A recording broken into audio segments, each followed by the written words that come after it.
नमस्कार दोस्तों, स्वागत है आपका स्टडी फॉर सिविल सर्विसेज में। वीडियो को पूरा देखिए। कोई भी आपका फीडबैक है, कोई सजेशन है, तुरंत वीडियो में कमेंट करके जरूर बताइए। अच्छा लगे तो वीडियो लाइक जरूर कर लीजिए और ऐसे वीडियो लगातार फ्री में पाने के लिए चैनल को तुरंत सब्सक्राइब कर लीजिए और बेल आइकन को जरूर टैप कर लीजिए ताकि आगे भी सारे वीडियो आपको मिलते रहे। यूट्यूब में फॉलो करते हैं तो प्लीज ये वाला फ्री टेलीग्राम चैनल जरूर ज्वाइन कर लीजिएगा। सारे नोटिफिकेशन, सारे अपडेट यहीं पे आते हैं, ध्यान रखिएगा। स्टडी फॉर सिविल सर्विसेज का कोई भी पेड ग्रुप अगर आपको ज्वाइन करना है तो सिर्फ 85648053096960860894834455 यही नंबर है हमारे, सिर्फ जहां पे कॉल या व्हाट्सएप कर सकते हैं। इंस्टाग्राम पे हमारा पेज जरूर फॉलो कर लीजिएगा, study for civil dot services है। ट्विटर पे हमको जरूर फॉलो कर लीजिएगा, @स्टडी फॉर सिविल्स है। Greetings everyone. इस सीरीज में हम लोग यूपीपीएससी मेंस 2022 के लिए आंसर राइटिंग प्रैक्टिस कर रहे हैं और ये इस सीरीज का हमारा फर्स्ट लेक्चर है। तो चलिए हम आज के क्वेश्चंस को शुरू करते हैं और हमारा पहला क्वेश्चन जो है वो है पेपर नंबर 1 से। और हमारा क्वेश्चन है, discuss the health problems faced by the tribal communities in India, also suggest measures to deal with these challenges. Bharat में जनजातीय समुदायों द्वारा सामना की जाने वाली स्वास्थ्य समस्याओं पर चर्चा करें, साथ ही इन चुनौतियों से निपटने के उपाय भी सुझाएं। तो सबसे पहले यहाँ पर हम थोड़ा सा शेड्यूल ट्राइब्स के बारे में बात कर लेंगे। ठीक है, तो इंडिया की जो टोटल पॉपुलेशन है उसमें से 8.6% की जो हिस्सेदारी है वो है शेड्यूल ट्राइब्स की। मतलब कि 104 मिलियन पीपल जो है वो शेड्यूल ट्राइब के अंतर्गत आते हैं। तो ये इनमें जो है यहाँ पे जो है अलग अलग संस्कृति को जो है इनका प्रतिनिधित्व करती है। जैसा कि हम जानते हैं जितने भी शेड्यूल ट्राइब्स होते हैं उनके कल्चर्स बहुत ही ज़्यादा डिस्टिंक्ट होते हैं और वो अपने कल्चर के प्रति जो है वो बहुत ही ज़्यादा प्रतिबद्ध होते हैं। तो ऐसे 705 कम्युनिटीज़ को जो है यहाँ पे आइडेंटिफाई किया गया है जो कि अपनी अपनी कल्चर को जो है अपनी जो उनकी जो कल्चरल डाइवर्सिटीज़ जो है उसको रिप्रेजेंट करती हैं। इसमें से भी अगर हम बात करें 8.6% जो पॉपुलेशन है इंडिया की, उसमें से भी बात करें तो 2.5% ऐसी पॉपुलेशन है जो कि PVTGs particularly vulnerable tribal groups के अंतर्गत आती है। ठीक है, और यहाँ पे ऐसे 75 ग्रुप्स को जो है या फिर हम कह सकते हैं 75 ट्राइब्स जो हैं उसको एज पीवीटीजीज जो है आइडेंटिफाई किया गया है इंडिया में। तो यहाँ पे कभी करीब जो 90 डिस्ट्रिक्ट हैं या फिर हम कह सकते हैं 809 ब्लॉक्स ऐसे हैं जहाँ पर कि जो है 50% से ज्यादा आबादी जो है वो किसकी है, वो शेड्यूल्ड ट्राइब्स की है। और ये जो 90 डिस्ट्रिक्ट्स हैं या फिर हम कह सकते हैं 809 ब्लॉक्स जो हैं, यहाँ पर जो इंडिया की टोटल जो है 45% करीब जो शेड्यूल्ड ट्राइब पॉपुलेशन है उसको भी रिप्रेजेंट करती है। ठीक है, तो यहाँ पर हम जैसे कि हम जानते हैं कि जो शेड्यूल ट्राइब्स हैं बहुत ही ज़्यादा आइसोलेटेड रहते हैं। बहुत जगह ऐसे हैं जहाँ पे वो बहुत ही ज़्यादा आइसोलेटेड हैं।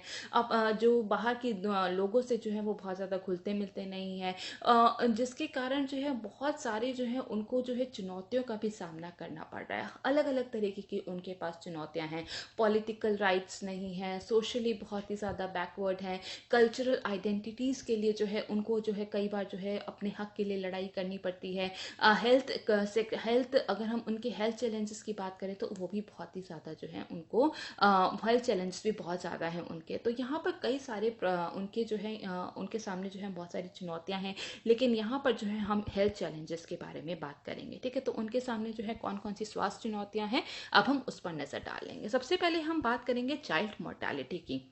ठीक है, तो यहाँ पर अगर हम देखें शेड्यूल ट्राइब्स में तो बाल मृत्यु दर या फिर चाइल्ड मोर्टेलिटी रेट जो है ये भी बहुत ही ज़्यादा है। अगर हम आईएमआर इन्फेंट मोर्टेलिटी रेट की बात करें, ठीक है, जो सेंसस 2011 जो लास्ट सेंसस जो है हमारे पास अवेलेबल है उसके अकॉर्डिंग अगर हम देखें, ठीक है, तो यहाँ पर अगर हम शेड्यूल ट्राइब्स का देखें, ठीक है, शेड्यूल ट्राइब में आईएमआर रेट कितना है, वो 74 है। और यहीं अगर हम नॉन एसटी पॉपुलेशन या फिर हम कह सकते हैं जो इंडिया का जो एवरेज है वो कितना है, वो 62 है। तो हम यहाँ पर देखते हैं कि जो इन्फेंट मोर्टेलिटी रेट जो है वो भी इंडिया के एवरेज से जो है वो बहुत ही ज़्यादा है। ठीक है, अगर इसी के साथ साथ हम देखते हैं कि जो यहाँ पर एनएफएचएस जो 4 का लास्ट डेटा जो हमारे पास अवेलेबल है, ठीक है, नेशनल फैमिली हेल्थ सर्वे का जो लास्ट डेटा हमारे पास अवेलेबल है उसके अकॉर्डिंग, ठीक है, उसके अकॉर्डिंग जो है यहाँ पर 2014 में 1 से 4 साल के जो बच्चों में अगर मॉर्टेलिटी रेट देखी गई थी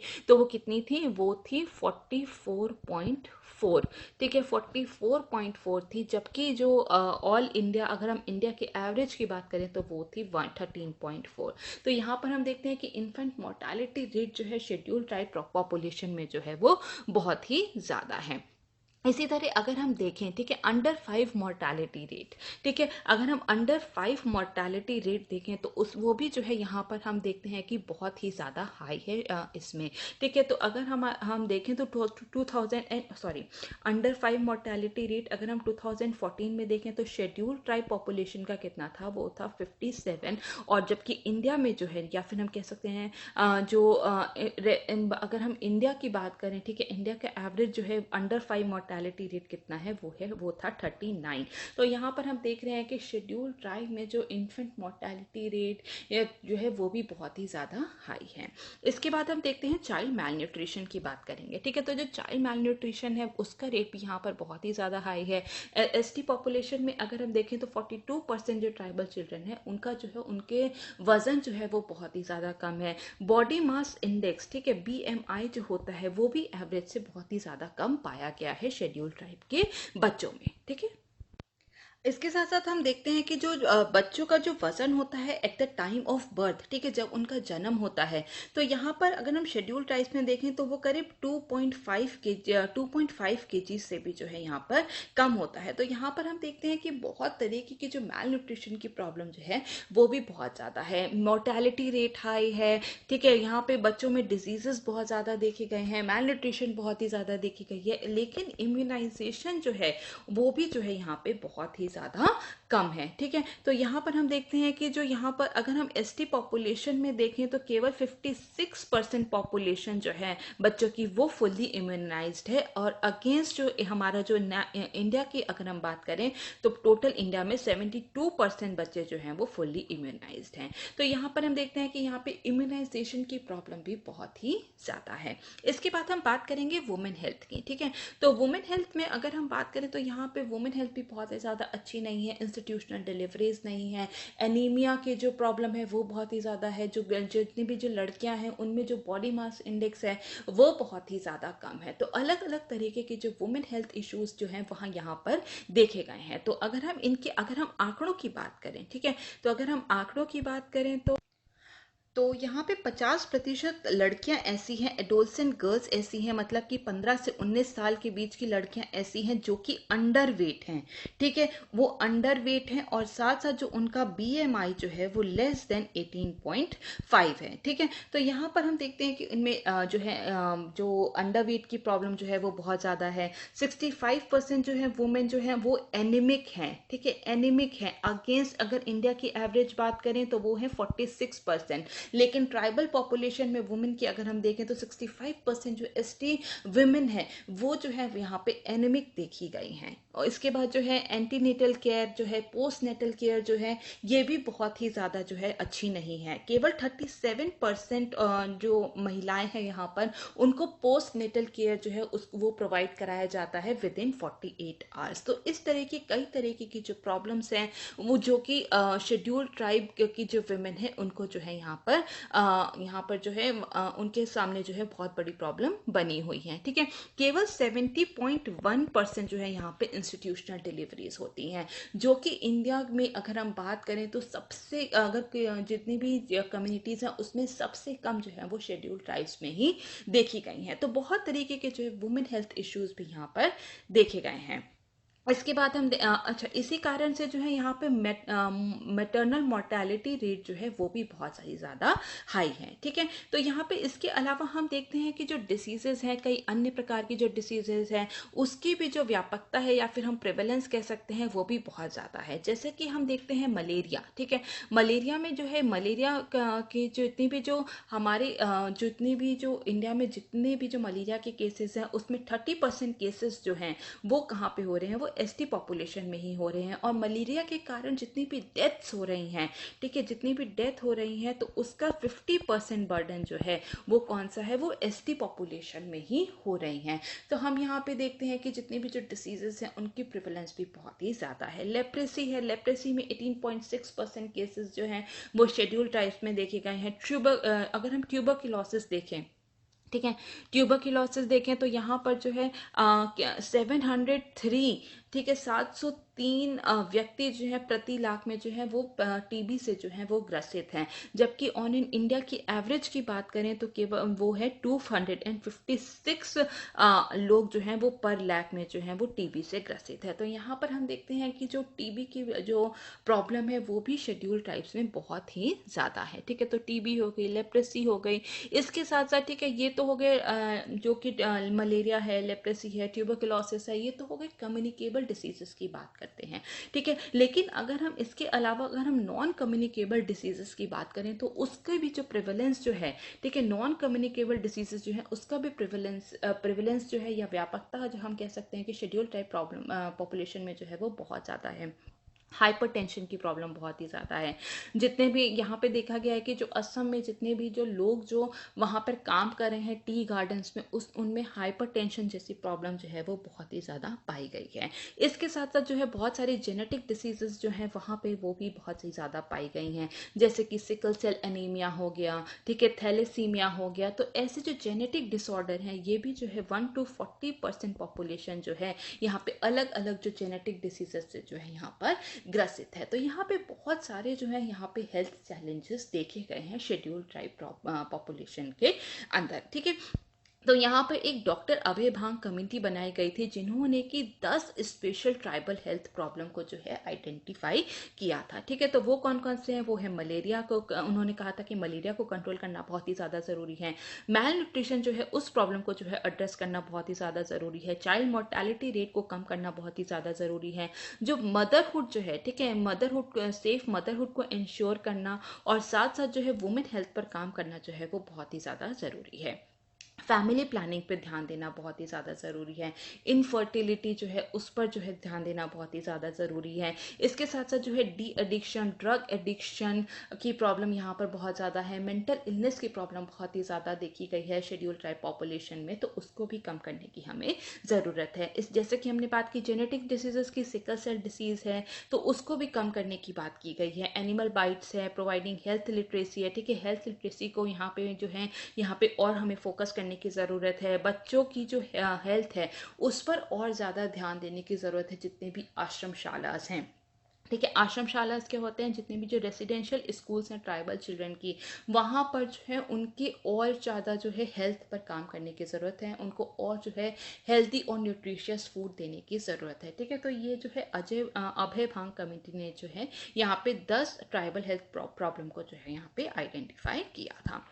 तो यहाँ पर हम देखेंगे कि आखिर ये खराब जो स्वास्थ्य स्थिति है जो ट्राइबल पॉपुलेशन की, उसके कारण क्या क्या है, ये किस वजह से ऐसा है। तो सबसे पहले क्या है, सबसे पहले है ओपन डेफिकेशन। ठीक है, यहाँ पे जो है जो खुले में शौच जाने की जो प्रॉब्लम है वो बहुत ही ज़्यादा है। करीब जो है यहाँ पर अगर हम बात करें तो 74.7% पॉपुलेशन, ठीक है, वो अभी भी जो है वो खुले में शौच के लिए जाती है। तो जिसके कारण जो है वो बहुत सारे डिसीजेस जो हैं यहाँ पर प्रिवेलेंट होते हैं। जैसे कि हम जानते हैं कि ओपन डेफिकेशन की वजह से बहुत सारी प्रॉब्लम्स होती हैं, इनसैनिटरी कंडीशंस होती हैं वहाँ पर, जिसके कारण से जो है बहुत उनकी जो स्वास्थ्य पर जो है वो बुरा प्रभाव पड़ता है। जैसे कि पोलियो इसी कारण से होता है, कॉलेरा है, कई प्रकार की जो है यहाँ पर बीमारियाँ जो हैं इस कारण से होती हैं। ठीक है, इनसैनिटरी कंडीशंस होती हैं, ओपन डेफिकेशन की वजह से जो है यहाँ की हेल्थ कंडीशंस जो है ये बहुत अच्छी नहीं है ट्राइबल्स में। ठीक है, लिटरेसी लेवल जो है वो बहुत ही ज़्यादा कम है। ठीक है, साक्षरता दर जो है यहाँ पर बहुत ही ज़्यादा कम है। अगर हम बात करें तो केवल 41% जो एसटी पॉपुलेशन है वो लिटरेट है। ठीक है, केवल 41% जो 41%, हाँ 41% पॉपुलेशन जो है वो कौन है, वो इलिटरेट है। और अगेंस्ट इंडिया के अगर इंडिया में देखें तो 31% नॉन एसटी पॉपुलेशन जो है वो इलिटरेट है। तो हम यहाँ पे देखते हैं कि एसटी जो पॉपुलेशन है उसमें लिटरेसी रेट भी जो है वो बहुत ही ज़्यादा कम है। और इसमें से भी जो 41% लोग हैं उसमें से केवल जो है 35% जो है वो प्राइमरी एजुकेशन को प्राप्त किए हुए हैं। और उसमें से भी 2% ऐसे हैं जो कि केवल 2% ऐसे हैं जिनके पास जो है हायर एजुकेशन है। ठीक है। और यहाँ पर अगर हम आंकड़ों की बात करें तो यहाँ पर ऑन एन एवरेज जो है एसटी पॉपुलेशन में देखा गया है कि केवल 6.7% पॉपुलेशन ही ऐसी है जिन्होंने 12 साल की, ठीक है, 12 साल की जो एजुकेशन है उसको कंप्लीट की है। ठीक है, तो इलिटरेसी जो है ये भी बहुत बड़ा कारण है खराब स्वास्थ्य वहाँ पे स्थिति की। इसके बाद हम देखते हैं non availability of cooking clean cooking fuels. ठीक है, यहाँ पे क्लीन कुकिंग फ्यूल्स जो है वो भी अवेलेबल नहीं है, जिसके कारण से बहुत ज़्यादा प्रॉब्लम होती है, सांस की प्रॉब्लम होती है, ट्यूबरक्लोसिस है। तो जिसके कारण अगर क्लीन कुकिंग फ्यूल नहीं होगा तो उससे जो है वो बहुत सारी प्रॉब्लम्स होती हैं। तो केवल जो है यहाँ पे हम देखते हैं कि जो क्लीन कुकिंग फ्यूल्स जो है यहाँ पर जो है बहुत ज़्यादा मतलब कि उसकी अवेलेबिलिटी बहुत ही ज़्यादा कम है। ऑन इन इंडिया के एवरेज से जो है यहाँ पे 3 गुना प्रॉब्लम है। ठीक है, यहाँ पे जो है लोगों के पास क्लीन कुकिंग फ्यूल्स भी जो है वो अवेलेबल नहीं है, इंफ्रास्ट्रक्चर नहीं है, बेसिक फैसिलिटीज़ यहाँ पर अवेलेबल नहीं है। कई सारे ऐसे टेरेन है, ठीक है, कई सारे ऐसे टेरेन है जहाँ पे कि इंफ्रास्ट्रक्चर नहीं है, हॉस्पिटल्स नहीं है, वहाँ पे डॉक्टर्स नहीं है, प्राइमरी हेल्थ केयर देने के लिए वहाँ पे लोग नहीं है, ठीक है, ट्रेंड लोग नहीं है, जिसके कारण से वहाँ पे जो है उनकी स्वास्थ्य स्थिति जो है वो बहुत अच्छी नहीं है। तो यहाँ पर कई ऐसी जगह हैं जहाँ पर कि जो है हॉस्पिटल्स नहीं है, जहाँ पर कि रोड नहीं है, ट्रांसपोर्ट फैसिलिटी नहीं है, जिसके कारण से जो यहाँ पे जो हेल्थ केयर डिलीवरी होती है मतलब कि हेल्थ केयर फैसिलिटी की जो डिलीवरी होती है वो बहुत ही ज़्यादा हिंडर करती है। जितने भी डॉक्टर्स हैं, पैरामेडिकल्स हैं, उनकी जो है यहाँ पे अवेलेबिलिटी जो है वो बहुत ही ज़्यादा कम है, और जिसके कारण से जो है यहाँ पे जो है खराब स्थिति देखी गई है हेल्थ के क्षेत्र में। ठीक है, इसके साथ साथ हम देखते हैं कि बहुत सारे ऐसे भी दूर दराज के इलाके हैं जहाँ पे कि जो एसेंशियल ड्रग्स हैं, ठीक है, एसेंशियल ड्रग्स हैं वो भी वहाँ पे अवेलेबल नहीं होते हैं। इसके बाद इनसैनिटरी कंडीशंस की हम बात कर ही चुके हैं। इसके बाद हम देखते हैं कि बहुत सारे जो है यहाँ पे जोग्राफिकल आइसोलेशन, ठीक है, भौगोलिक अलगाव हैं। बहुत सारे जो है ऐसे भी ट्राइबल्स हैं जो कि मेन स्ट्रीम से जो है वो मिलना ही नहीं चाहते, तो वहाँ पे जो है हेल्थ केयर फैसिलिटी पहुंचाना जो है वो बहुत ही ज़्यादा मुश्किल हो जाता है। बहुत सारे ऐसे ट्राइबल एरियाज हैं जहाँ पर कि जो है बहुत ही ज़्यादा जो है डिफ़िकल्ट टेरेन है, ठीक है, कठिन इलाके हैं जहाँ पर कि हेल्थ केयर फैसिलिटीज़ जो हैं वो आसानी से नहीं पहुँचाई जा सकती हैं, जहाँ पर कि डॉक्टर्स पैरामेडिकल्स जो है वहाँ पे काम भी नहीं करना चाहते हैं। तो जिसकी वजह से जो है वहाँ पे जो उनकी जो हेल्थ की जो स्थिति है वो बहुत अच्छी नहीं है। बहुत सारे आर्म्ड कॉन्फ्लिक्ट एरियाज हैं, ठीक है, तो वहाँ पर भी जो है वहाँ पे हेल्थ केयर फैसिलिटीज़ जो हैं वो अच्छी तरीके से नहीं प्रोवाइड कराई जाती हैं। लैक ऑफ डेटा, ठीक है, डेटा की भी बहुत ज़्यादा कमी है, जिसके कारण जो है कौन से ट्राइबल एरियाज़ में किस तरीके की प्रॉब्लम्स हो रही हैं, उसको किस तरीके से जो है डील करना है, जिसके कारण से जो है यहाँ पे हेल्थ जो चैलेंजेस जो हैं वो बने हुए हैं। तो हम यहाँ पर देखते हैं कि हम इसके लिए आके क्या क्या कर सकते हैं या फिर क्या क्या मेजर्स ले सकते हैं जिससे कि जो ट्राइबल पॉपुलेशन की जो हेल्थ है उसमें सुधार किया जा सके। सबसे पहले जो है हेल्थ फैसिलिटी, स्वास्थ्य सुविधाएं उन तक पहुँचानी चाहिए। ठीक है, स्वास्थ्य सुविधाएं कैसे पहुंचाई जा सकती हैं? तो यहाँ पे हेल्थ फैसिलिटी, स्वास्थ्य सुविधाएं को और अच्छा करने की ज़रूरत है। जो है हॉस्पिटल्स वहाँ पे कंस्ट्रक्ट करने चाहिए। यहाँ पर अगर हम कह सकते हैं कि मेडिकल कॉलेजेस जो हैं वो ट्राइबल डिस्ट्रिक्ट में जो है वहाँ पे सेटअप करने चाहिए। ऐसे डॉक्टर्स को वहाँ पर जो है डेडिकेटेड डॉक्टर्स को जो है वहाँ पे अपॉइंट करना चाहिए जो कि वहाँ पे लोगों की मदद कर सके। ठीक है, जितने भी जो ट्राइबल पॉपुलेशन है उनको हेल्थ कार्ड्स देना चाहिए ताकि जो है जो इंश्योरेंस जो है, हेल्थ इंश्योरेंस जो है उसके अंतर्गत जो है उनको कवर किया जा सके।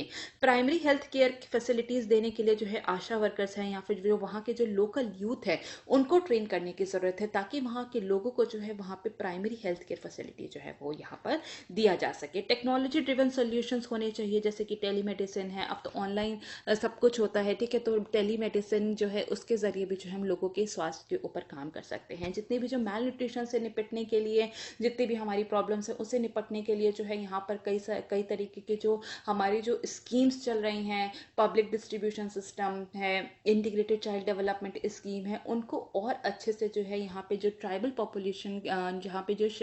पॉपुलेशन है वहाँ पर उनको जो है और अच्छी करने की, बेहतर करने की जो है ज़रूरत है। तो इस तरीके से जो है यहाँ पर हम ट्राइबल पॉपुलेशन के जो हेल्थ चैलेंजेस हैं उससे जो है ओवरकम कर सकते हैं। तो ओवरऑल जो है इंडिया में जो है हेल्थ जो है वो एक बहुत बड़ा चैलेंज बना हुआ है।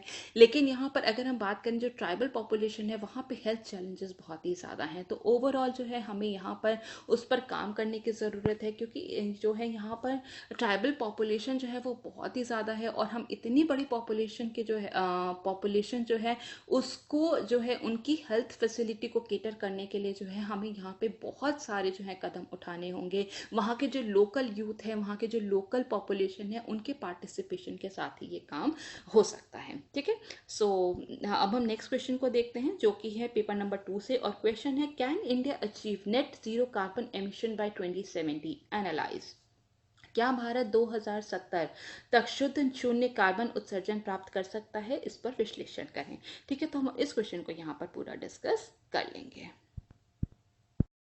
हाँ, हम सबसे पहले समझेंगे कि आखिर नेट ज़ीरो कार्बन एमिशन या फिर शुद्ध शून्य कार्बन उत्सर्जन होता क्या है। ठीक है, तो यहाँ पर एक बैलेंस बिठाना, ठीक है, इसका मतलब होता है एक समग्र संतुलन प्राप्त करना। जितना भी जो कार्बन जो है या फिर ग्रीन हाउस गैस का जो एमिशन या फिर उत्सर्जन हो रहा है वातावरण में, उतना ही जो उत्सर्जन जो हो रहा है उतना ही जो है कार्बन को जो है वहाँ से वातावरण में से हटा देना। ठीक है, इसका ये मतलब नहीं है कि यहाँ पे कार्बन डाइऑक्साइड या फिर ग्रीन हाउस गैस का जो है रिलीज नहीं हो रहा है हमारे वातावरण में।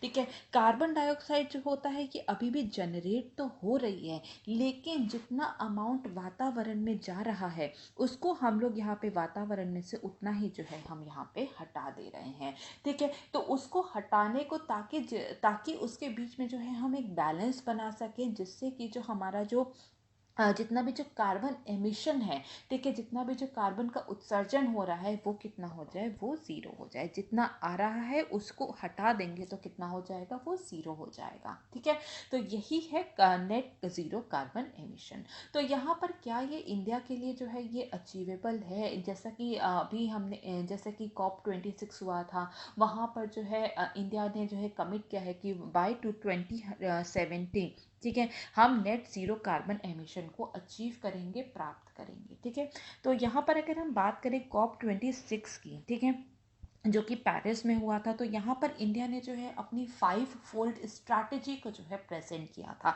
जिसको कि उसने पंचामृत का नाम दिया था। ठीक है, तो ये 5 फोल्ड स्ट्रैटेजी क्या थी इंडिया की, एक बार हम उस पर नज़र डाल लेते हैं। ठीक है, तो सबसे पहले क्या है, भारत 2030 तक अपनी गैर जीवाश्म मतलब कि नॉन फॉसिल एनर्जी जो है ऊर्जा क्षमता जो है 500 गीगावाट तक प्राप्त कर लेगा। भारत 2030 तक अपनी ऊर्जा आवश्यकताओं का 50% नवीकरणीय ऊर्जा से पूरा करेगा। भारत अब से 2030 तक कुल अनुमानित कार्बन उत्सर्जन में 1 अरब टन की कमी करेगा। 2030 तक भारत अपनी अर्थव्यवस्था की कार्बन तीव्रता को 45% से भी कम कर देगा। और अंत में जो उसका 5th पॉइंट था वो था भारत वर्ष 2070 तक नेट जीरो का लक्ष्य हासिल कर लेगा। ठीक है, तो ये जो यहाँ पे जो 5th कमिटमेंट है, ठीक है, इसी की यहाँ पर हम चर्चा करेंगे। तो यहाँ पर जो है बहुत सारे जो है इंडिया के पास चैलेंजेस हैं जो है 2070 तक अपने नेट ज़ीरो कार्बन एमिशन को जो है आपके लक्ष्य को जो है अपने प्राप्त करने में। सबसे पहला क्या है, सबसे पहला जो है इंडिया जो है यहाँ पर तीसरा सबसे बड़ा देश है जो कि ग्रीन हाउस गैस का उत्सर्जन करता है। ठीक है, तो यहाँ पर जो है यहाँ पर हम ग्रीन हाउस गैस जो है उसका उत्सर्जन तो हम बहुत ही ज़्यादा कर रहे हैं, लेकिन अगर हम पर कैपिटा देखें, ठीक है, पर पर्सन, ठीक है, पर पर्सन अगर हम देखें GHG जो एमिशन हो रहा है, ग्रीन हाउस गैस का जो उत्सर्जन हो रहा है वो कितना है, वो है 1.8 टन, जो कि ग्लोबल एवरेज, ठीक है, जो ग्लोबल एवरेज कितना है वो 4.8 टन है, उससे करीब 3 गुना जो है वो कम है। ठीक है, यहाँ पे 3 गुना कम है। और USA के जो पर कैपिटा जो उत्सर्जन हो रहा है ग्रीन हाउस गैस का, उससे करीब 9 गुना कम है। तो अगर हम इससे भी ज़्यादा कम करते हैं तो ये जो हमारा जो इकोनॉमिक डेवलपमेंट है, जो हमारी डेवलपमेंटल ट्रैजेक्टरी जो है, उसको कहीं ना कहीं वहाँ पर हमें हैम्पर करेगा, हमारे इकोनॉमिक डेवलपमेंट में जो है बहुत ही ज़्यादा जो है हिंडर कर सकता है। तो ये इंडिया के लिए एक बहुत बड़ी चुनौती जो है वो बनी हुई है। Second point, increasing power demand. ठीक है, बिजली की जो है मांग जो है वो प्रतिदिन बढ़ रही है, और जैसे जैसे हमारी जो है आर्थिक बढ़ोतरी हो रही है, इकोनॉमिक ग्रोथ हो रही है, हमारी जो एनर्जी की जो डिमांड है, पावर की जो डिमांड है, वो और ज़्यादा इंक्रीज हो रही है। और ऐसा अनुमान लगाया जा रहा है कि वर्ष 2050 तक, ठीक है, 2050 तक जो हमारी जो एनर्जी की डिमांड कितनी हो जाएगी, 6000 टेरावाट आवर हो जाएगी। ठीक है, जो कि अभी जो प्रेजेंट की जो एनर्जी डिमांड है उससे जो है 5 गुनी हो जाएगी। तो हमारी जो एनर्जी की जो डिमांड है, ठीक है, बढ़ती हुई जो एनर्जी की डिमांड है, उसको कैसे हम लोग जो है उसको कैसे हम लोग पूरा करेंगे, ये बहुत ही बड़ी जो है यहाँ पे चुनौती बनी बनी हुई है। क्योंकि आज भी, ठीक है, आज भी इंडिया की ज़्यादातर डिपेंडेंस किस पे है, वो फॉसिल फ्यूल पर है, वो जीवाश्म ईंधन पर जो है वो इंडिया जो है वो बहुत ही ज़्यादा डिपेंडेंट है। इंडिया अगर आज भी एनर्जी की जो पावर की जो डिमांड है उसको पूरी करने के लिए जो है कोल, ठीक है, थर्मल पावर का जो है बहुत ही ज़्यादा यूज़ किया जाता है। तो हमारी जो फॉसिल फ्यूल पे डिपेंडेंस है, कोल एनर्जी डिमांड को पूरी करने के लिए कोल है, ऑयल है, ठीक है, ट्रांसपोर्टेशन के लिए हम लोग ऑयल यूज़ करते हैं। तो हमारी जो इन पे जो डिपेंडेंस है इसको कम कैसे कर सकते हैं, अगर हमें डेवलप करना है, इकोनॉमिक ग्रोथ करनी है, तो उसके साथ जो है हम अपनी फॉसिल फ्यूल की जो हमारी जो बढ़ती मांग है उसको हम लोग कैसे कम करेंगे, ये भारत के लिए एक बहुत ही बड़ी चुनौती बना हुआ है। इसके बाद हम देखते हैं लैक ऑफ टेक्नोलॉजी, तकनीक की बहुत ही ज़्यादा कमी है। ठीक है, इंडिया में जो है टेक्नोलॉजी जो है वो बहुत ज़्यादा नहीं है, जिससे कि हम लोग और ज़्यादा जो है रिन्यूएबल्स पे काम कर सकें। R&D पे जो है यहाँ पे बहुत ही ज़्यादा कम इन्वेस्टमेंट किया जाता है। जो स्किल्ड मैन पावर होते हैं, ठीक है, इंडिया में उसकी भी बहुत ज़्यादा कमी है। फाइनेंसेस जो है उसकी भी बहुत ज़्यादा कमी है। R&D, नई नई टेक्नोलॉजी, ठीक है, जो जितनी भी जो कार्बन एफिशिएंट टेक्नोलॉजी है उसको लाने के लिए, R&D के लिए, स्किल्ड मैन पावर के लिए इंडिया को बहुत सारे फाइनेंसेस की ज़रूरत है। तो करीब $1 ट्रिलियन की इंडिया को ज़रूरत है एज क्लाइमेट फाइनेंस। तो इंडिया के लिए इतना बड़ा जो है यहाँ पे जो है इन्वेस्टमेंट करना जो है ये भी एक बहुत बड़ी चुनौती जो है वो बना हुआ है। इसके बाद हम देखते हैं लैक ऑफ इंफ्रास्ट्रक्चर। ठीक है, बुनियादी ढांचे की जो है यहाँ पर इंडिया में बहुत कमी है। अगर हम इलेक्ट्रिक व्हीकल्स को जो है बहुत ज़्यादा अगर हम बढ़ावा देते हैं तो यहाँ पर जो है चार्जिंग स्टेशंस नहीं है। अगर हम देखें, आंकड़ों की बात करें, 2018 में पूरे भारत में केवल 650 जो है चार्जिंग स्टेशंस थे। ठीक है, तो यहाँ पर लोग जो है वो बहुत ज़्यादा मोटिवेट नहीं हो पा रहे हैं जो है इलेक्ट्रिक व्हीकल्स को खरीदने के लिए। तो इसी तरीके से जो है बहुत तरह के जो इंफ्रास्ट्रक्चर हैं उसकी बहुत ही ज़्यादा इंडिया में कमी है। ठीक है, अगर हम यहाँ पर रिन्यूएबल्स पे बहुत ज़्यादा ध्यान देते भी हैं तो वहाँ पे उसको इंटीग्रेट कैसे किया जाएगा ग्रिड से। ठीक है, तो यहाँ पे ये भी एक बहुत बड़ी चुनौती बना हुआ है। ठीक है, यहाँ पे हम इंटीग्रेट नहीं कर पाते हैं। ठीक है, और रिन्यूएबल्स के लिए जो है बहुत सारा जो है यहाँ पे लैंड चाहिए होता है। ठीक है, अगर हम जैसे कि देखें तो अगर हमें कहीं सोलर पैनल्स लगाने हैं तो उसके लिए लैंड रिक्वायरमेंट जो है वो बहुत ज़्यादा है। तो लैंड एक्विजिशन में, ठीक है, जो है भूमि अधिग्रहण करने में, उसके क्लियरेंस में, तो इसमें बहुत ज़्यादा जो है वक्त लग जाता है। तो इंडिया के लिए ये सब एक बहुत बड़ी चुनौती बना हुआ है। इसके बाद हम देखते हैं अफोर्डेबिलिटी ऑफ इलेक्ट्रिक व्हीकल्स। ठीक है, इलेक्ट्रिक वाहनों की जो वहनीयता है वो भी बहुत ज़्यादा जो है जो इसकी अफोर्डेबिलिटी जो है वो भी बहुत अच्छी नहीं है। जो नॉर्मल जो कार्स होती हैं कन्वेंशनल फ्यूल्स पे जो चलती हैं वो जो है यहाँ पर इंडिया में सस्ती मिल रही हैं, जिसकी वजह से लोग जो हैं वो इलेक्ट्रिक व्हीकल्स के खरीदने के लिए बहुत ही ज़्यादा डिस्करेज होते हैं। ठीक है, क्योंकि उनकी कॉस्टिंग बहुत ही ज़्यादा हाई है। और अगर हम इलेक्ट्रिक व्हीकल्स को बहुत ज़्यादा बढ़ावा देते भी हैं तो उसमें एक जो रिपोर्ट आ रही है उसमें वो भी बहुत ही बड़ी चुनौतीपूर्ण है, क्योंकि वो कह रहे हैं कि उसमें जो जितनी भी बैटरीज जो यूज़ हो रही हैं, लिथियम आयन बैटरीज जो हैं उसको डिस्पोज करना, ठीक है, उसको डिस्पोज करना भी एक बहुत ही बड़ा जो है चुनौती का काम है। तो यहाँ पर हम क्या क्या मेजर्स ले सकते हैं, कौन कौन से आवश्यक उपाय हो सकते हैं, अब हम एक नज़र उस पर डाल लेंगे। ठीक है, तो सबसे पहले क्या है, सबसे पहले हमें ग्रीन एनर्जी पे जो है वहाँ पे फोकस करना बहुत ही ज़्यादा ज़रूरी है। हरित ऊर्जा पर ध्यान देना ज़रूरी है, जैसे कि ग्रीन बिल्डिंग्स हो गई, ठीक है, ग्रीन अप्लायंसेस हो गए, तो यहाँ पे जितने भी एनर्जी एफिशिएंट अप्लायंसेस होते हैं, एनर्जी एफिशिएंट बिल्डिंग्स होती हैं, उस पर हमें फोकस करना बहुत ही ज़्यादा ज़रूरी है, ताकि जो हमारी जो एनर्जी की डिमांड जो है हम लोग उसको कम कर सकें। इसके बाद हम देखते हैं इलेक्ट्रिक व्हीकल्स को प्रमोट करना। ठीक है, इलेक्ट्रिक व्हीकल को बढ़ावा देने की बहुत ज़्यादा ज़रूरी है, ताकि जो हमारी जो डिपेंडेंस है फॉसिल फ्यूल्स पे, ठीक है, हमारी जो फॉसिल फ्यूल्स पर डिपेंडेंस है उसको हम लोग कम कर सकें। और फॉसिल फ्यूल्स की वजह से जितना भी जो ग्रीन हाउस गैस एमिशन होता है, कार्बन एमिशन होता है, उसको हम लोग कम कर सकें। बायोफ्यूल्स, एथेनॉल ब्लेंडिंग, ठीक है, इसमें जो है यहाँ पर हमें फोकस करना बहुत ही ज़्यादा ज़रूरी है। ताकि तो जितने भी जो प्राइवेट व्हीकल्स हैं, जितनी भी जो एविएशन इंडस्ट्रीज़ हैं, वहाँ पर हम बायोफ्यूल्स को जो है अगर हम बढ़ावा देते हैं तो कहीं ना कहीं हम जो हमारी जो फॉसिल फ्यूल पे जो डिपेंडेंस है हम उस पर को जो है वो बहुत ज़्यादा कम कर सकते हैं। कार्बन टैक्स, ठीक है, कार्बन टैक्स लगाने की ज़रूरत है, ताकि जितनी भी जो बड़ी बड़ी जो कंपनीज हैं, इंडस्ट्रीज़ हैं, वो जो है थोड़ा डिस्करेज हों ग्रीन हाउस एमिशन को जो है वो sorry green house gas emission को जो है कम करने के लिए जो है उनको इनकरेज किया जा सके। ठीक है, इसके बाद हम देखते हैं एफॉरेस्टेशन, वनीकरण करना बहुत ही ज़्यादा ज़रूरी है, क्योंकि जैसे कि हम जानते हैं जितने भी हमारे ट्रीज़ होते हैं वो कहीं ना कहीं जो है कार्बन को जो है सोकअप करते हैं। तो हमारे एफॉरेस्टेशन को जो है बढ़ावा देना चाहिए, जितने भी जो पेड़ काटे जा रहे हैं उसको कम करने की ज़रूरत है।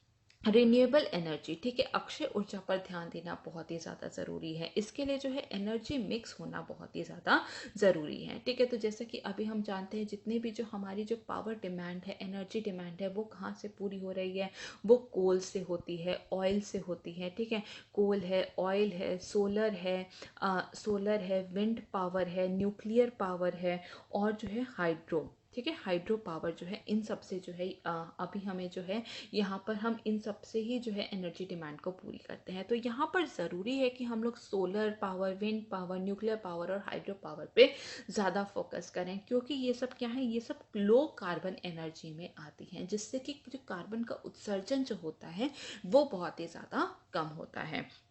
ठीक है, इसके साथ साथ जो है हमें इंफ्रास्ट्रक्चर पे जो है यहाँ पर इन्वेस्टमेंट करने की बहुत ही ज़्यादा ज़रूरत है। ठीक है, इंफ्रास्ट्रक्चर पर इन्वेस्टमेंट करने की ज़रूरत है।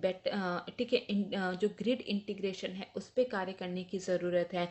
R&D, ठीक है, रिसर्च एंड डेवलपमेंट पे बहुत ही ज़्यादा काम करने की ज़रूरत है। और जो हाइड्रोजन, जिसको कि फ्यूल ऑफ फ्यूचर कहा जाता है, ठीक है, उस पर जो R&D है उसको करने की बहुत ही ज़्यादा आवश्यकता है।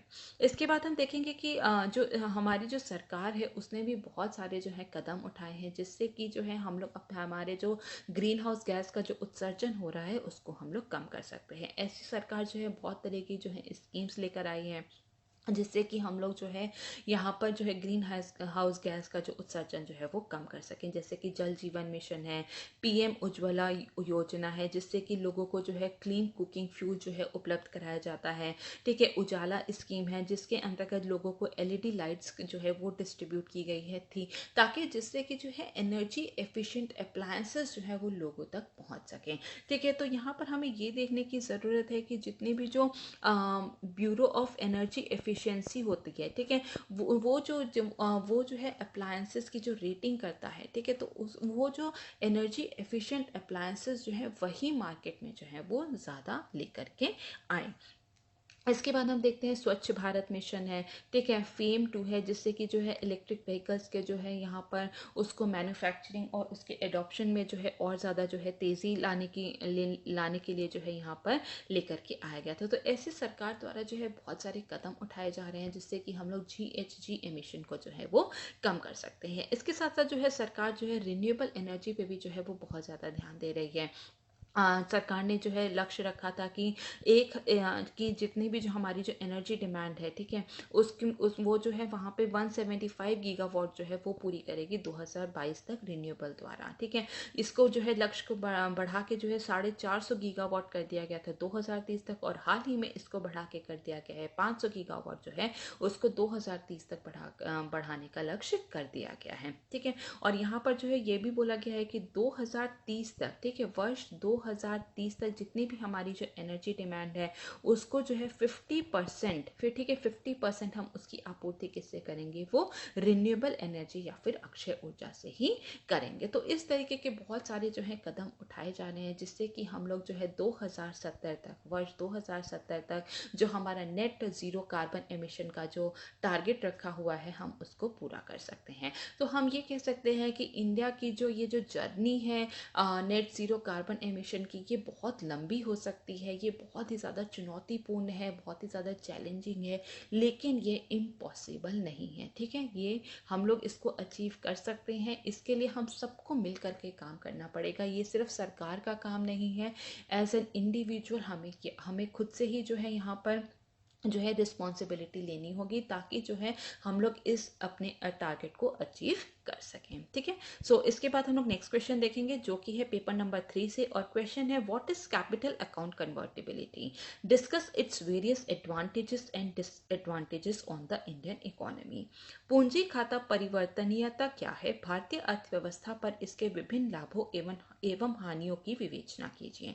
ठीक है, तो अब हम इस क्वेश्चन को यहाँ पर पूरा डिस्कस कर लेंगे। तो यहाँ पर जो है हम पूंजी खाता परिवर्तनीयता या फिर कैपिटल अकाउंट कन्वर्टिबिलिटी को समझने के पहले ठीक है बैलेंस ऑफ पेमेंट अकाउंट को समझेंगे, जिसको कि हम लोग भुगतान शेष भी कहते हैं। ठीक है, तो बैलेंस ऑफ पेमेंट क्या होता है, जितनी भी किसी कंट्री की जितनी भी ट्रांजैक्शंस होती हैं ठीक है आउटसाइड वर्ल्ड से दूसरी कंट्रीज के साथ, उसको जो है बैलेंस ऑफ पेमेंट अकाउंट में रखा जाता है। अब बैलेंस ऑफ पेमेंट अकाउंट में भी इसके भी दो कंपोनेंट्स होते हैं।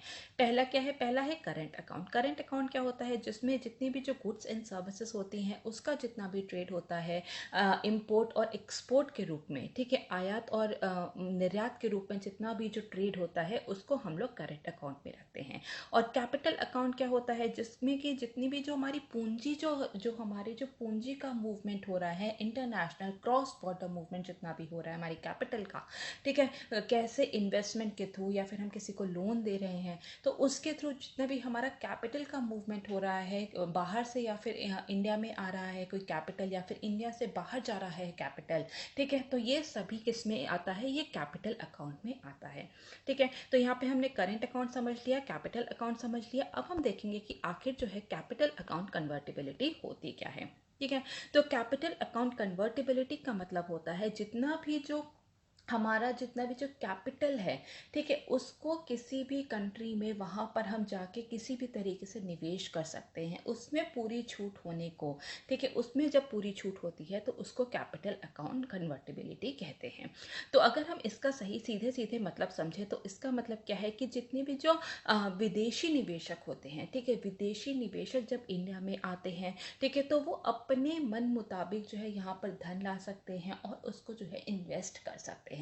तो इसको हम लोग क्या कहते हैं, इसको हम लोग कहते हैं कैपिटल अकाउंट कन्वर्टिबिलिटी। सिमिलरली यहाँ के जो लोग हैं ठीक है इंडिया के लोग जो हैं वो भी बाहर जाके जो है अपने जो करेंसी है उसको जो है फॉरेन करेंसी में जो है तब्दील कर सकते हैं, उसको जो है कन्वर्ट कर सकते हैं और उसके बाद वहाँ पर इन्वेस्ट कर सकते हैं। ठीक है, तो यहाँ पे जब हम इन्वेस्टमेंट पर्पस से कोई भी कैपिटल के लिए मतलब कैपिटल का जब भी हम कोई कैपिटल या फिर निवेश करते हैं उसके लिए जब हम करेंसी को कन्वर्ट करते हैं ठीक है तो उसको हम लोग जो है कैपिटल अकाउंट कन्वर्टिबिलिटी कहते हैं। तो यहाँ पर ये कहा गया है कि भारतीय रुपये को जब हम किसी भी विदेशी मुद्रा में, ठीक है विदेशी मुद्रा कौन कौन सी है, जैसे डॉलर हो गया, पाउंड हो गया, येन है, दिरहम है, ठीक है जो चाइना की जो करेंसी है रेनमिनबी है, ठीक है तो जब हम इसको जब इसमें हमें जो है यहाँ पर स्वतंत्रता हमें जब हम स्वतंत्र होते हैं अपनी इंडियन रुपी को इन जो फॉरेन करेंसी है इनको कन्वर्ट करने में, ठीक है ताकि जो है हम किसी भी जो है बाहर जाके जो है कोई भी संपत्ति जो है या कोई एसेट जो है या फिर किसी भी कंपनी में हम जो है निवेश कर सकते हैं। इसी को क्या कहते हैं, इसको कहते हैं कैपिटल अकाउंट कन्वर्टिबिलिटी।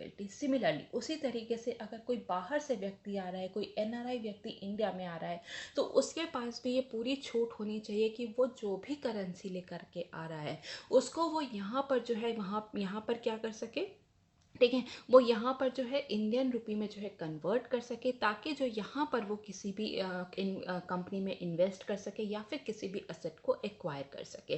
तो इसी को कहते हैं कैपिटल अकाउंट कन्वर्टिबिलिटी। ठीक है, तो अगर हम समझें, ठीक है, तो अगर हम समझें तो इसका क्या क्या ऑब्जेक्टिव है कैपिटल अकाउंट कन्वर्टिबिलिटी की। ठीक है, तो इसका मतलब है कि जो हमारा जो फाइनेंशियल मार्केट है, ठीक है, फाइनेंशियल मार्केट को हमें जो है और विस्तारित करना इसका मकसद होता है, और साथ साथ जो है ग्लोबल फाइनेंशियल मार्केट के साथ जो है इसको इंटीग्रेट किया जाता है। ठीक है, इंडियन फाइनेंशियल मार्केट और ग्लोबल फाइनेंशियल मार्केट को आपस में इंटीग्रेट करके जो है इसको एक डीपर लेवल पर लेकर के जाया जाता है। इससे क्या होता है, इससे जितनी भी जो ग्लोबल फाइनेंशियल सेविंग्स है उसको हम लोग एक्सेस कर सकते हैं, जिससे कि इंडिया में और ज़्यादा निवेश आ सकता है। ठीक है, इससे क्या होता है, इससे इसका एक और ऑब्जेक्टिव क्या है कि जो इंडिविजुअल की जो डिसीजन मेकिंग पावर होती है, ठीक है, कोई भी व्यक्ति जो है वो अपने उसको कहाँ इन्वेस्ट करना है, ठीक है, उसको वो जो है वहाँ पे अपने आप जो है डिसीजन ले सकता है। ठीक है, तो यहाँ पे उसके पास जो है बहुत अधिक जो है अपने इन्वेस्टमेंट को लेके उसके पास डिसीजन लेने की स्वतंत्रता जो है वो अधिक होती है। तो यहाँ पे इसके कई सारे ऑब्जेक्टिव्स हैं। अगर हम एट प्रेजेंट बात करें, ठीक है, तो at present capital account convertibility का स्टेटस क्या है इंडिया में।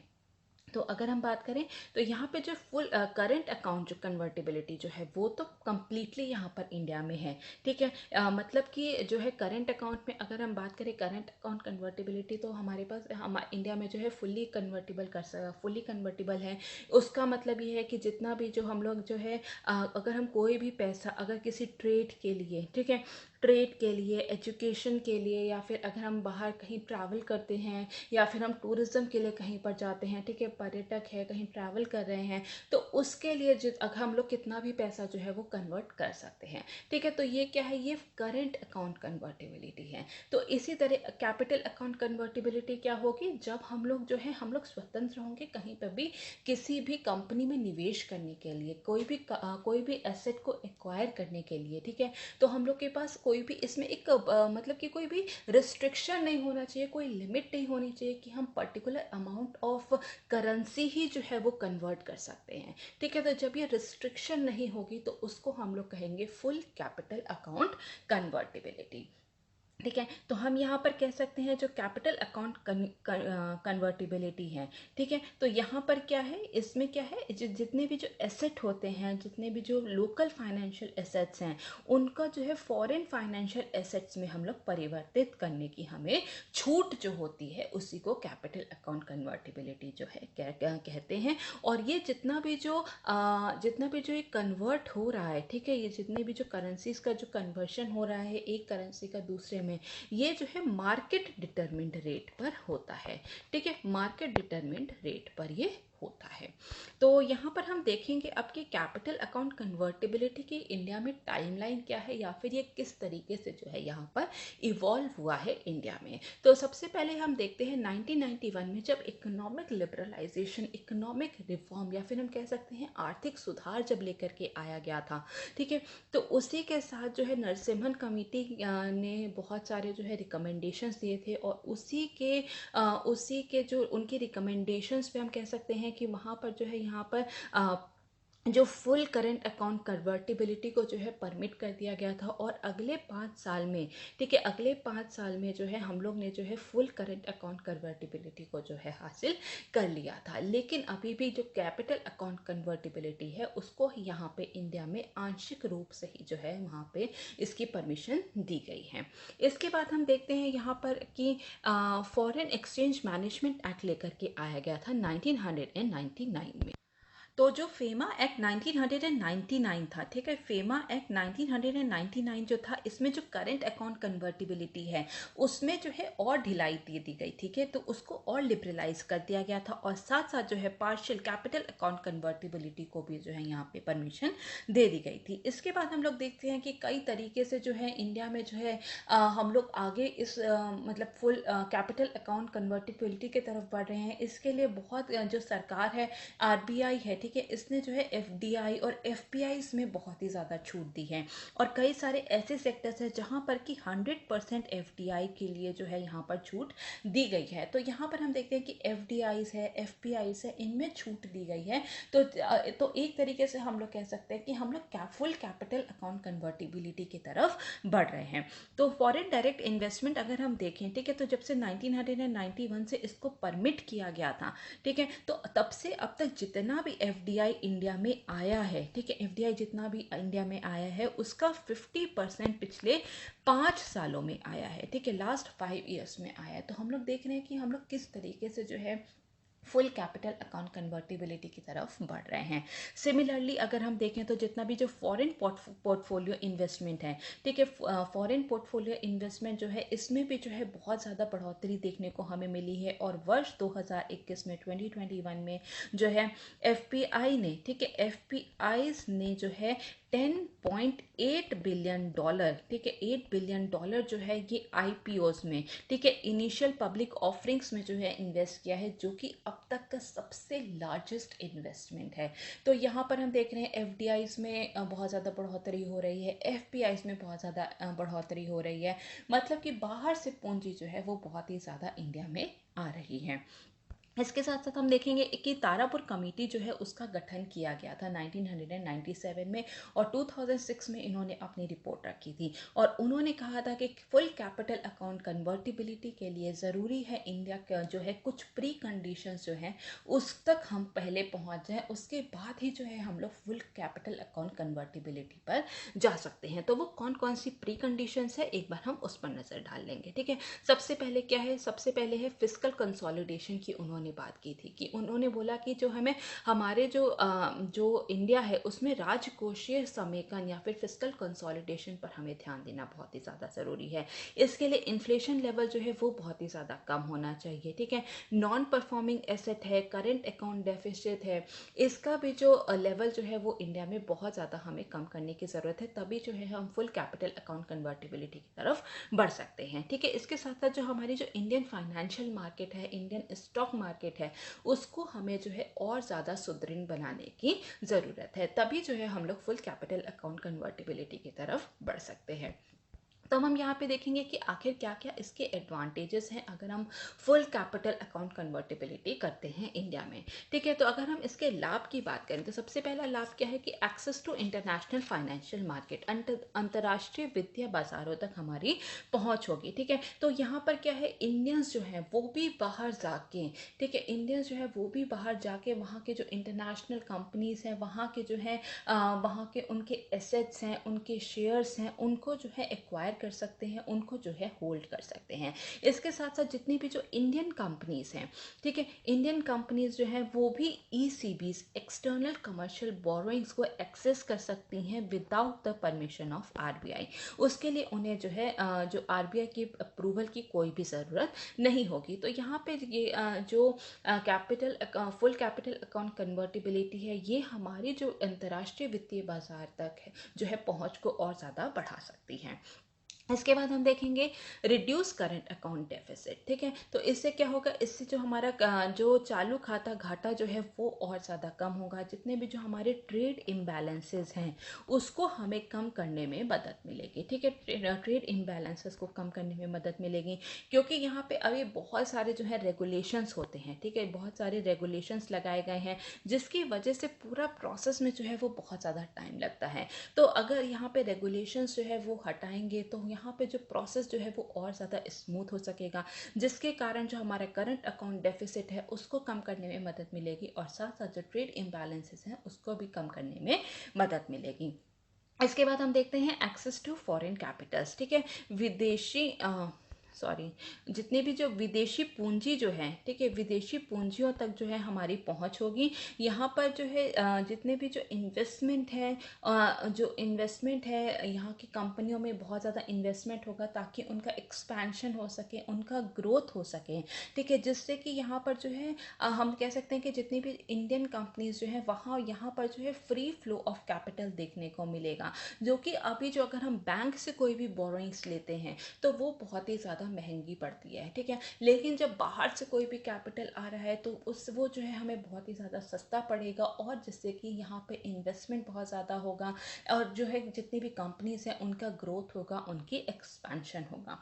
फाइनेंशियल कॉम्पिटिटिवनेस, ठीक है, वित्तीय प्रतिस्पर्धा को और ज़्यादा बढ़ावा देगा, क्योंकि यहाँ पर जो है इन्वेस्टर्स, ठीक है, इन्वेस्टर जो है पूरे विदेशों से भी जो है यहाँ पर इंडिया में हम जो है उनको आमंत्रित कर सकते हैं कि वो यहाँ पर आए और अपनी पूंजी का निवेश करें, ठीक है। तो जितने भी ग्लोबल प्लेयर्स हैं उन सब के लिए ही इंडिया में निवेश करने के लिए जो दरवाजे हैं वो खुले रहेंगे, जिससे कि यहाँ पर जो फाइनेंसेस है वो और ज़्यादा जो है फाइनेंशियल मार्केट हम कह सकते हैं और ज़्यादा जो है वो कम्पिटिटिव होगी। यहाँ पर जो है जितने भी कंपनीज हैं उनको और भी सस्ते दरों में जो है यहाँ पर हमें लोन मिल सकेगा, ठीक है। तो यहाँ पर क्या है कि कम लागत पर जो है फॉरेन कैपिटल प्राप्त करने के लिए इंटरनेशनल फाइनेंशियल मार्केट्स तक जो है हमारी पहुंच बढ़ेगी। इसके बाद हम देखेंगे रिड्यूस्ड स्टेरिलाइजेशन कॉस्ट, ठीक है, कम स्टेरिलाइजेशन लागत। तो इसके लिए हम सबसे पहले समझेंगे कि आखिर स्टेरिलाइजेशन होता क्या है।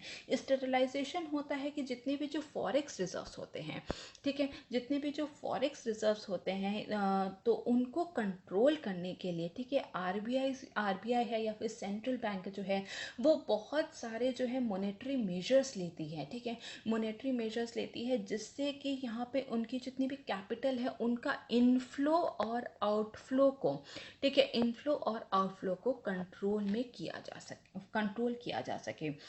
तो यहाँ पर जो है एक रिपोर्ट के अनुसार यहाँ पर देखा गया है कि जितना ज़्यादा जो है फॉरेक्स रिजर्व ज़्यादा होता है उतनी ज़्यादा जो स्टेरिलाइजेशन कॉस्ट जो होती है वो उतनी ज़्यादा बढ़ जाती है। लेकिन जब यहाँ पे फुल कैपिटल अकाउंट कन्वर्टिबिलिटी होगी तो स्टेरिलाइजेशन कॉस्ट जो है उसको हम लोग कम कर सकते हैं, जिससे कि क्या होगा, जिससे कि ऐसा अनुमान लगाया जा रहा है कि हमारे जितनी भी जीडीपी है उसका 1%, ठीक है, उसका 1% जो है वो फ्री कैपिटल जो है हम उससे उस फ्री कैपिटल जो है हम उसको एक्सेस कर सकते हैं। तो यहाँ पर जो है स्टेरिलाइजेशन कॉस्ट को कम करने में भी बहुत ज़्यादा मदद मिलेगी। इसके बाद हम देखते हैं इकोनॉमिक ग्रोथ, ठीक है, जब यहाँ पे आर्थिक विकास होगा, जब यहाँ पर जो है कई जगह से जो है इन्वेस्टमेंट आएगा, यहाँ की जो कंपनीज जो हैं वो एक्सपैंड करेंगी, यहाँ पर लोगों को जॉब अपॉर्चुनिटीज़ मिलेंगी, उससे क्या होगा, हमारी जो अर्थव्यवस्था है उसका विकास होगा, आर्थिक विकास होगा, इकोनॉमिक ग्रोथ हमें देखने को मिलेगी। इसके साथ साथ जितने भी जो बैंक्स हैं, जितने भी जो फाइनेंशियल इंस्टीट्यूशंस हैं इंडिया में, ठीक है, बैंक्स हैं, फाइनेंशियल इंस्टीट्यूशंस हैं, उनको परमिशन हो गई कि वो गोल्ड में ट्रेड कर सकें, ठीक है, गोल्ड में जो है ट्रेड कर सकें ग्लोबली इंटरनेशनल मार्केट में, और साथ साथ जो है इंटरनेशनली वो लोन्स भी अलग अलग कंपनी को दे सकती हैं, ठीक है। तो यहाँ पर इस तरीके से हमारे जो पूरे जो आर्थिक विकास है उसमें हमें बहुत ही ज़्यादा मदद मिलेगी। लेकिन इसके साथ साथ बहुत सारे डिसएडवांटेजेस भी हैं, बहुत सारे नुकसान भी हैं फुल कैपिटल अकाउंट कन्वर्टिबिलिटी के। सबसे पहले अगर हम समझे तो सबसे पहले क्या है, increase in the prices of imports, ठीक है, आयात की कीमतों में हमें वृद्धि देखने को मिल सकती है। क्यों? क्योंकि यहाँ पर क्या है कि यहाँ पे जितने भी जो, जैसे कि हमने बात की थी कि ये जो इतनी भी जो करेंसी का जो कन्वर्जन हो रहा है ये मार्केट डिटर्मिन्ड रेट पे हो रहा है, ठीक है। तो अगर मार्केट करेंसी रेट जो हमेशा क्या होता है, जितने भी जो गवर्नमेंट सेट करती है करेंसी रेट उससे जो है वो हायर होता है, जिसके कारण यहाँ पे क्या होगा कि इंपोर्ट जो है वो बहुत ज़्यादा महंगा हो जाएगा। इंपोर्ट महंगा होने की वजह से इंडिया में जो है कॉस्ट पुश इन्फ्लेशन, ठीक, कॉस्ट पुश इन्फ्लेशन भी हमें देखने को मिल सकता है।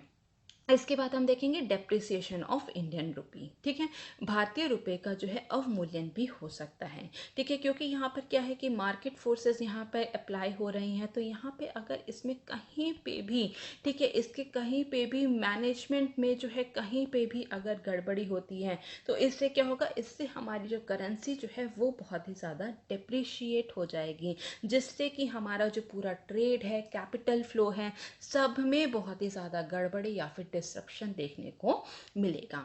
इसके बाद हम देखेंगे डीस्टेबलाइजेशन ऑफ इकोनॉमी, ठीक है, क्योंकि यहाँ पर जो है ग्लोबल सिचुएशन ऐसी है, ठीक है, हमारी जो ग्लोबल सिचुएशन ऐसी है, या फिर हम कह सकते हैं कि ग्लोबलाइजेशन के इस दौर में, ठीक है, अगर कहीं पर भी अगर कोई भी प्रॉब्लम होती है तो उससे क्या होगा, इंडियन मार्केट भी बहुत ज़्यादा इफेक्ट होगी। तो जिससे क्या होगा, हमारी जो इकोनॉमी है वो उसका डीस्टेबलाइजेशन या फिर अस्थिर रहेगी।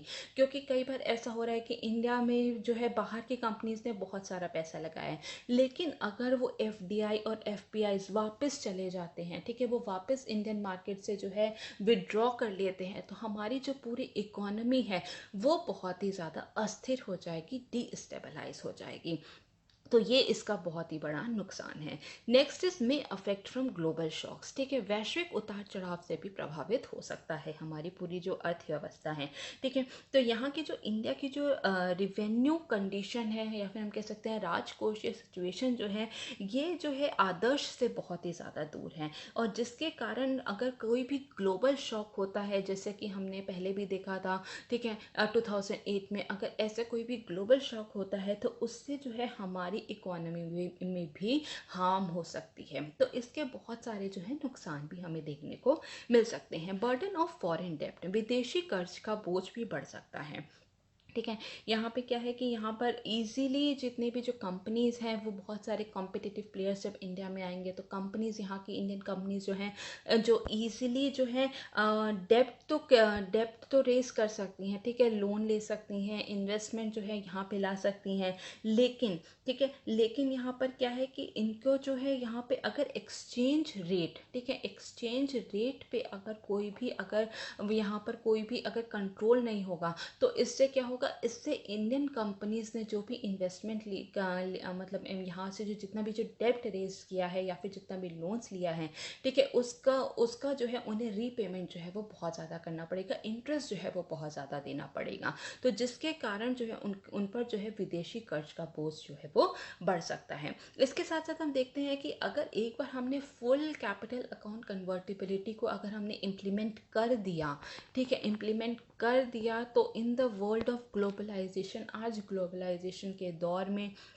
तो है इसको कंट्रोल करना, ठीक है, इसको कंट्रोल करना वर्ल्ड वाइड सेटिंग में जो है बहुत ही ज़्यादा मुश्किल हो सकता है। तो इसके लिए बहुत ही ज़्यादा सोच समझ कर जो है इसको स्टेप बाय स्टेप इस पर चलने की ज़रूरत है। तो यहाँ पर हम आखिर क्या आगे कर सकते हैं, ठीक है। तो सबसे पहले अगर हम बात करें तो एनके सिंह कमेटी की जो रिकमेंडेशन है हम उसको देख सकते हैं। उन्होंने कहा था कि फुल कैपिटल अकाउंट कन्वर्टिबिलिटी के लिए ज़रूरी है कि जितना भी हमारा जो सोवरेन डेब्ट है उसको लिमिट करना चाहिए 60% ऑफ जीडीपी के तक, ठीक है। तो यहाँ पर हमें इस पर कार्य करना बहुत ही ज़्यादा ज़रूरी है। इसके साथ साथ और भी बहुत सारे चैलेंजेस हैं जिस पर कि इंडिया को काम करना होगा फुल कैपिटल अकाउंट कन्वर्टिबिलिटी की तरफ बढ़ने से पहले। जैसे कि तारापुर कमेटी की रिकमेंडेशन थी कि ग्रॉस फिस्कल डेफिसिट जो है वो 3.5% होना चाहिए जीडीपी को, ठीक है। तो हमें फिस्कल डेफिसिट को कम करने की ज़रूरत है। इन्फ्लेशन रेट जो है वो 3 to 5% होना चाहिए पिछले 3 सालों में, ठीक है। तो यहाँ पे जो इन्फ्लेशन रेट जो बहुत ज़्यादा बढ़ रहा है तो हमें उसको भी कंट्रोल में करने की ज़रूरत है। ग्रॉस नॉन परफॉर्मिंग एसेट जो है वो 5% या उससे कम होना चाहिए, ठीक है। तो यहाँ पे बहुत सारे पैरामीटर्स हैं जिस पर कि हमें काम करना चाहिए, तभी जो है हम फुल कैपिटल अकाउंट कन्वर्टिबिलिटी की तरफ बढ़ सकते हैं। तो यहाँ पर अगर हम करंट स्टेटस की बात करें तो अभी भी इंडिया में क्या है, पार्शियल कैपिटल अकाउंट कन्वर्टिबिलिटी है। और आरबीआई ने क्या कहा है, आरबीआई ने कहा है कि ये एक प्रोसेस है, ठीक है, ये इसे एक प्रक्रिया के रूप में देखना चाहिए, ये कोई एक इवेंट नहीं है, ये कोई एक ऐसा मतलब कि ये कोई ऐसा एक इवेंट नहीं है जो कि रातों रात इसको जो है इम्प्लीमेंट कर दिया जाए। तो ये एक प्रोसेस है और इस पे ग्रेजुअली, ठीक है, धीरे धीरे चलना ही जो है हमारी कंट्री के लिए बेनिफिशियल होगा, ठीक है। सो इसके बाद हम लोग नेक्स्ट क्वेश्चन को डिस्कस करेंगे जो कि है पेपर नंबर 4 से, और क्वेश्चन है what is meant by ethics, discuss its role in human life. नैतिकता से क्या तात्पर्य है, मानव जीवन में इसकी भूमिका की विवेचना कीजिए, ठीक है। तो हम इस क्वेश्चन को यहाँ पर पूरा डिस्कस कर लेंगे। सबसे पहले हम लोग समझेंगे कि आखिर एथिक्स या फिर नैतिकता जो है वो होती क्या है। ठीक है, एथिक्स वर्ड जो है ये कहाँ से लिया गया है, ये ग्रीक वर्ड जो है इथोस, उससे लिया गया है।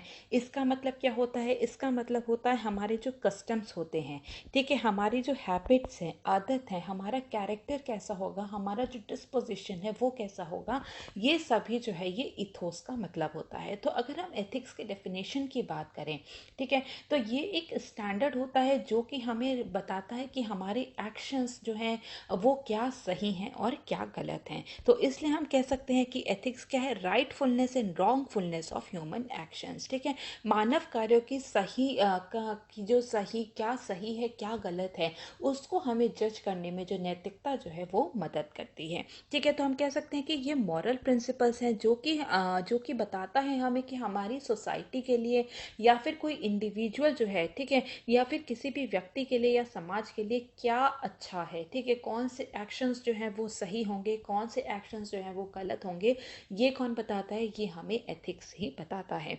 ठीक है, तो यहाँ पे ये हमें बताता है कि व्हाट ऑट टू डू, हमें क्या करना चाहिए किसी भी सिचुएशन में, किसी भी सरकमस्टेंस में। ठीक है, ये परिभाषित करता है कि किसी भी परिस्थिति या स्थिति में क्या किया जाना चाहिए। और ये जो है ये जितने भी जो हमारे एथिक्स हैं वो किसके द्वारा इन्फ्लुएंस होते हैं, वो किसके द्वारा गाइड होते हैं, वो होते हैं हमारे जो रिलीजन्स है, ठीक है, हमारा धर्म क्या कहता है, हमारी संस्कृति क्या कहती है, हमारी फिलॉसफी क्या कहती है, हमारे सोसाइटल स्टैंडर्ड्स क्या कहते हैं। ठीक है, हर सोसाइटी के स्टैंडर्ड्स अलग अलग हैं, तो उसके अकॉर्डिंग ये जो भी वहाँ पे व्यक्ति जो एक्शन कर रहा है उसको जज किया जाता है, और जो भी सोसाइटी का स्टैंडर्ड होता है उसी से उसके एक्शंस को राइट या फिर रॉन्ग जो है वो बताया जाता है। तो हम यहाँ पर कह सकते हैं कि यहाँ पर जो एथिक्स है वो हमें बताता है कि सही या गलत क्या है। ठीक है, सही या फिर गलत क्या है, एक किसी व्यक्ति को क्या करना चाहिए। ठीक है, व्हाट ऑट टू डू, किसी भी सिचुएशन में क्या करना चाहिए। ठीक है, राइट रॉन्ग, उसकी ऑब्लिगेशन, सोसाइटी को किस तरीके से बेनिफिट होगा। ठीक है, मॉरल प्रिंसिपल्स हैं, किस तरीके से हम डिसीजन लेते हैं, डिसीजन मेकिंग हमारी कैसी होनी चाहिए जिससे कि हम लोग जो है एक अच्छी लाइफ जी सके, हमारी जो सोसाइटी है उसमें कोई भी जो है नकारात्मकता जो है वो किसी भी प्रकार से पैदा ना हो। तो यहाँ पर जो है एथिक्स को हम कह सकते हैं कि ये इंक्लूड करता है कि किस तरीके से हमें जो है एक गुड लाइफ को जीना चाहिए। ठीक है, हम अपनी लाइफ को किस तरीके से बेहतर बना सकते हैं, हमारी राइट्स क्या क्या हैं, हमारी रिस्पॉन्सिबिलिटीज़ क्या क्या हैं किसी भी सोसाइटी के प्रति। ठीक है, तो ये हमें क्या बताता है, ये हमें सही और गलत पहचानने में जो है यहाँ पर मदद करता है। तो हम कह सकते हैं कि ये जो एथिक्स है ये हमारे बिहेवियर को, ये हमारी चॉइसेस को, ठीक है, बिहेवियर को, चॉइसेस को और हमारे एक्शंस को जो है यहाँ पर गाइड करने का काम करता है। तो यहाँ पर हम देखेंगे कि इसकी क्या इम्पोर्टेंस है मानव जीवन में। ठीक है, तो मानव जीवन में नैतिकता का क्या महत्व है, अब हम उसको देख लेंगे। तो सबसे पहले क्या है, सबसे पहले है डिसीजन मेकिंग।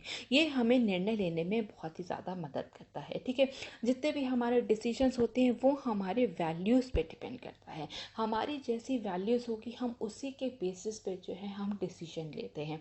ठीक है, तो जब भी कभी जब भी हमारे अंदर कोई द्वंद्व होता है, मॉरल डिलेमा होता है, तो हमारे वैल्यूज़ ही हमें डिसीजन तक पहुंचने में गाइड करते हैं। ठीक है, तो और ये जो एथिक्स है, जो नैतिकता है, वो हमें सही डिसीजन तक ले जाता है, वो हमें बताता है कि हमें पर्टिकुलर सिचुएशन में, पर्टिकुलर सर्कमस्टेंस में क्या करना चाहिए।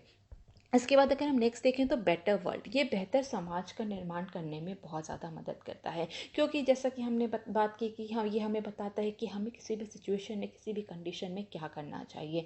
ठीक है, तो तो उससे हम जब सही कार्य करते हैं, हमारे जब एक्शंस अच्छे होंगे तो हमारा जो समाज होगा वो भी बहुत ज़्यादा बेहतर होगा। ठीक है, तो जितने भी हमारे जो एक्शंस होते हैं वो हमारे डेली लाइफ को अफेक्ट करते हैं। ठीक है, हम किस तरीके से बिहेव करते हैं, हमारी क्या हैबिट्स हैं, ठीक है, तो ये हमारी डेली लाइफ को कहीं ना कहीं जो है अफेक्ट करता है। अगर हमारे जो एक्शंस जो हैं, अगर हमारा जो बिहेवियर है वो अगर एथिकल है, ठीक है, तो इससे हम केवल अपनी ही लाइफ को जो है बेहतर नहीं बनाते, हमारे जो आसपास के लोग हैं, हमारी जो सोसाइटी है, वो उसकी भी लाइफ जो है उसको भी जो है हम कह सकते हैं कि आसपास के लोगों की लाइफ भी जो है और ज़्यादा बेहतर बनाते हैं। इसके बाद हम थर्ड देखेंगे लीडरशिप। ठीक है, नेतृत्व।